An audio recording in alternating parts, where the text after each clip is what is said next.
د اختر د مونځ نیت، د اختر د مونځ رکعتونه، د اختر د مونځ مکمل طریقه، څومره مسائل، مثال طور پر د اختر د مونځ چې کوم نیت دی هغه به څنګه کوي، بیا ظاهره خبره ده په دې کې بیا شپږ اضافي تکبیرات دي هغه به څنګه ادا کوي، او کچري بالفرض دغه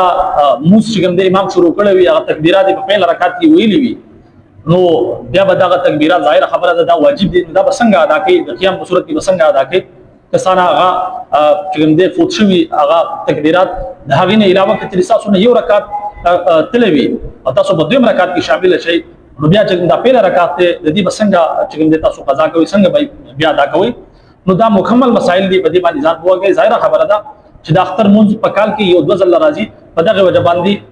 ډېر کسان داسې چې هغه په دې حوالې سره د غلطفهمي شکار وي. نو انشاءالله تعالی که چېرې تاسو دا ویډیو مکمل وکړه نو د اختر په حوالې سره چې څومره مسایل دي د اختر د مانځه په حوالې سره انشاءالله تعالی هغه ټول به ستاسو په سمجھ کې راشي.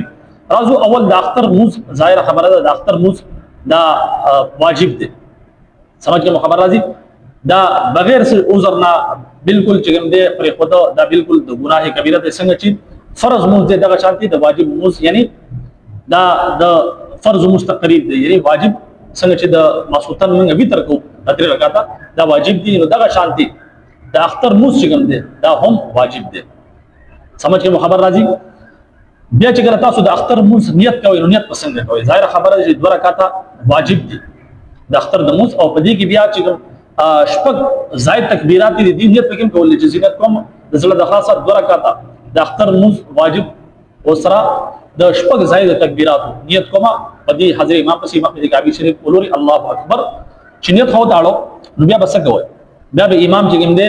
ثناوي نو شاده چې کوم تاسو لاله تاسو سبحانك اللهم وبحمدك وتبارك اسمك وتعالى جدك ولا اله غيرك د دې پورې تاسو وایي. بیا چې کوم دې امام با الله سوچت کې الله اکبر وایي نو تاسو هم الله سوچت کې الله اکبر وایي، بیا بلاس کړی دی، بیا به امام الله اکبر وایي تاسو الله اکبر وایي، دیم رکعت دیم زت تکبیر وایي او تاسو هم الله سوچت کې بیا بلاس کړی دی، دریم ځل چې کوم دې الله اکبر وایي او الله اکبر وایي تاسو الله سوچت کې بیا بلاس ودرړي، یعنی پکیام باندې به ودرېږي. بیا به امام صاحب چې کوم دې سورۃ الفاتحه وایي او داغه نه بعد سورۃ ملاو کی، بیا چې کوم دې رکوع سجده وو کی، سجدې نه بعد دو سجدو نه بعد بیا دیم رکعت ودرېږي، نو دیم رکعت په شروع کې بیا تکبیرات نه دي بلکې بیا په اخر کې تکبیرات دي. نو امام بیا سورۃ الفاتحه وایي او سورۃ ملاو کی، او بیا چې کله رکوع ته ځي نو د رکوع نه مخکې بیا زائد تکبیرات وي، نه درې تکبیرات چې زائد دي د دیم رکعت هغه بیا ادا کی. نو د رکوع ته د تو نه مخکې الله اکبر وایي امام تاسو الله اکبر وایي لاس اوچت کې لاس پرې دې، دیم ځل الله سوچت کې لاس پرې دې، دریم ځل الله اکبر وایي لاس اوچت کې لاس پرې دې، او بسلورم ځل چې دې لاس اوچتول نشي بلکې ډایرکټ الله اکبر وایي او رکوع د بلال شي او داغه نه بعد ظاهره خبره ده باقي چې کوم دې هغه داغه عام منظور په شان دي. اوس راځو دې مسلې طرف ته. یو کس داسې چې هغه په پیل رکعت کې شامل شوی دی لیکن داغه چې تکبیرات دي حالت دي، ظاهره خبره ده چې تکبیرات دا واجب دي او په پیل رکعت کې درې تکبیرات دي، بیا په دې رکعت کې درې تکبیرات دي، نو دا ټوټل شپږ تکبیرات دي. نو که چېرې تاسو په دې حالت کې شامل شو چې امام تکبیرات ویلي لګیا دي قرات کی، یعنی په قیام کې ولاړ نه قرات کی سورۃ الفاتحه وي یا سورۃ وي لګیا دي، په دغه صورت کې تاسو بلې امام چې کوم دی هغه خپل قرات کې لیکن چې څنګه تاسو نیت وکړه الله اکبر نو داغه نه بعد درې زائد تکبیرات وي الله اکبر الله اکبر الله اکبر دا درې ځله وي، د دې ګلاس ټول بیا ضرورت نشته، صحیح ده. او که چېرې تاسو په رکوع کې چې کوم دی امام لاندې تاسو پیل رکعت او پیل رکعت کې په رکوع کې تاسو د امام سره شامل شئ نو تاسو څنګه نیت وکړه الله اکبر خوي رکوع لاله نو په رکوع کې بدري ځله دا تکبیرات وي الله اکبر الله اکبر الله اکبر، سمجھ کې خبر راځي، درې ځله دا تاسو په رکوع کې وایي. او داغه نه علاوه که چېرې ظاهره خبره په رکوع کې تاسو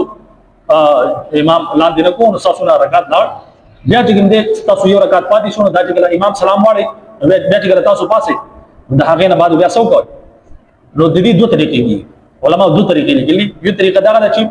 تاسو چې کله رکعت په پاسې امام سلام واړو تاسو چې کوم قضا رکعت کوئ نو هغه به څنګه کوئ، هغه به داسې کوئ چې سورۃ الثنا به وایي یعنی سبحانك اللهم داغې نه بعد الحمد شریف داغې نه بعد به سورۃ وایي او د سورۃ بعد رکوع ته دوه مخکې به درې ځله چې کوم دی الله اکبر الله اکبر الله اکبر دا به وایي لاس ته ټول ضرورت نشي او بیا به رکوع کې. یو طریقه دغه ده. دویمه طریقه دغه ده څنګه چې د امام پیل رکعت کې یعنی پیل رکعت کې امام سکی ثنا وایي سبحانك اللهم وبحمدك وتبارك اسمك وتعالى جدك ولا اله غيرك د دې پوری وي بیا هغه څنګه درې تکبیرات وي، نو دغه طریقه تاسو اختیار ولې شي، یعنی چې کله تاسو چې کوم قضا رکعات هغه لپاره پاسې نو بیا بس ثنا وای او د ثنا نه بعد درې ځله الله اکبر وای تکبیرات او هغه نه بعد سورۃ الفاتحه او سورۃ په وای او هغه نه بعد رکوع او بیا سجده او بیا تحیات وغیرہ او بیا هغه نه بعد سلام وړل نو دغه طریقه ده. د هغه نه بعد ظاهره خبره ده چې کوم سلام امام والی نو هغه نه بعد اکثر کسان لاړ شي نو ځای بنو بلکې د هغه نه بعد چې کوم دوس خطبه دي دغه خطبه اوریدو هم واجب دي څنګه چې د موږ کول واجب دي دغه شان دي دغه خطبه اوریدو هم واجب دي. نو کچری تاسو خطبه وانه ورې لاړ شي او تاسو ته د اختر د موږ چې کوم ثواب دی غو نه ملاويږي دا چې فضیلت هغه تاسو ته نه حاصلېږي. نو د اختر د موږ دوه رکعات واجب دي د هغه نه بعد چې کوم دوه خطبه دي هغه اوریدو هم واجب دي او دا غیر بعد بیا ظاهره خبره ده بیا تاسو